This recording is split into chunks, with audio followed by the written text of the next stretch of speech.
Sa trahedya rin nauwi ang pagbabakasakali sa Saudi Arabia ng isang tubong Pangasinan. Bangkay na siyang iniuwi sa mga kaanak matapos patayin umano ng kapwa niya kasambahay.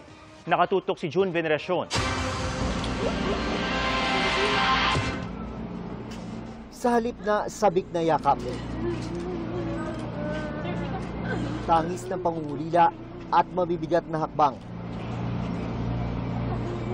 ang isinulubong ng kanyang ina sa malamig ng labi ni Marjoret Garcia.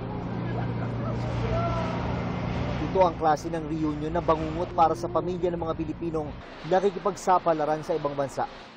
Pinatay umano si Marjoret ng kasama sa trabaho na kapwa niya kasambahay. Ang di sasapat na pakonsuelo, nakakulong na ang sospek na mula sa Africa. Sa kwento sa amin, parang nagkakainggitan eh. Kasi nga mahal na mahal siya nung kanyang amo eh. Hindi lamang tayo ang nagluluksa, kundi pati yung kanyang mga Arab na mga employers. Mula na iya, ibinyahe agad ang mga labi ni Marjoret ng kanyang ina't asawa pauwi sa Pangasinan, kung saan naghihintay din ang iba pang nagmamahal sa kanya, kabilang ang 2 anak. Thank you din po kasi napaaga po yung uwi niya tapos sa mga anak din po niya para makita na din po siya. Hindi man mapupunan ng pagmamahal ni Marjoret, aalalayan pa rin ang kanyang mag-aama na magiging benepisyaryo ng mga programa ng Overseas Workers Welfare Administration. Ready na rin namin i-award yung cheque niya, 220,000, 15,000 na livelihood, then 5,000 na scholarship.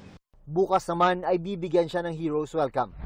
Para sa GMA Integrated News, June Veneracion, nakatutok 24 oras. Mga kapuso, samahan nyo kaming tumutok 24 oras. Bisitahin at mag-subscribe sa GMA Integrated News sa YouTube.